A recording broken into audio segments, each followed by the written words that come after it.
Lindsay. Question number 1. Osteolytic midline lesion in the lower sacrum contains secondary bone sclerosis in the periphery as well as immoral peripheral calcification, anterior clear of bladder and rectum most likely with chordoma. This is describing chordoma that there is a midline lesion in the lower sacrum, and then it shows secondary bone sclerosis in the periphery as well as peripheral calcification, and it anteriorly displays bladder and rectum most likely with chordoma. Question number 2. X-ray shows erosion at the metacarpal peningeal joint and distal interpeningeal joint with parachute reaction and anthesiophytes, most likely diagnosed psoriatic arthropathy. Now the erosion of the metacarpal joint and distal interpeningeal joint with anthesiophytes and parachute reaction, so diagnosed psoriatic arthropathy. It involves the distal interpeningeal joints and it shows anthesiophytes. Question number 3. Which findings is also consistent with the clinical history of patellar dislocation?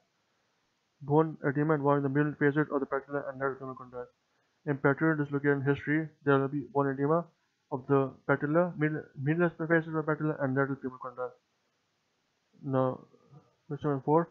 History of rheumatoid arthritis, cervical spine, radiograph shows widening of the predental space with the anterior arch of C1 located anterior to the lower part of the body of C2. The tendon is not clearly visible. This appearance is constant in the flexion view. Patient is asymmetric with defined adductor-axial impaction. In rheumatoid arthritis is associated with adductor-axial subluxation. And how it looks like? It looks like that there is widening of the predental space. Anterior of C1 is located anterior to the lower part of the body of C2. C1 is located anterior to C2 and tendon is not clearly visible. It is constant flexion view, so patient can be asymptomatic to diagnose adductor-axial impaction. Question number 5. CT scan shows 3 cm drusen focus within the left pedicle of L3. Which is expanded the bone surrounding sclerosis, most likely diagnosis is osteoblastoma. Now again 3 cm drusen focus with surrounding sclerosis in the bone, most likely diagnosis, and it's seen in the pedicel, so most likely diagnosis osteoblastoma. Question number 6.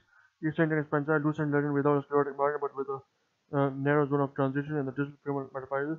Metaphysis extends to the joint surface, most likely diagnosed giant cell tumor. So it extends to the joint surface but does not involve articular, subarticular. An expansile lucent lesion without sclerotic margin but a narrow zone of transition in distal femoral metaphysis and metaphysis and epiphysis, so extend up to the joint surface, most likely diagnosed giant cell tumor. Question 7. Sapphire fracture. Which feature is most associated with a poor prognosis? Fracture of the proximal third. A proximal third sapphire fracture has poor prognosis. Question number 8. Which feature is typical of rheumatoid arthritis? Atypical rheumatoid arthritis. Bony ankylosing of carpal bone. This is not seen in rheumatoid arthritis.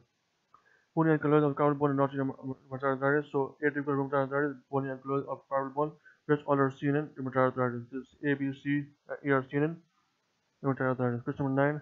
Woman with enlarging soft tissue mass in the left thumb adjacent to the repeating joint. A man shows 3.5 cm well-defined soft tissue mass with low signal T1 and inhales both testosterone and gadolinium. So legend shows low signal T2W and gradient equal imaging, most likely diagnosed giant cell tumor of the tendon sheath. It is a soft tissue mass in the left thumb adjacent to the repeating joint and well-defined soft tissue mass low on T1 and enhances with gadolinium.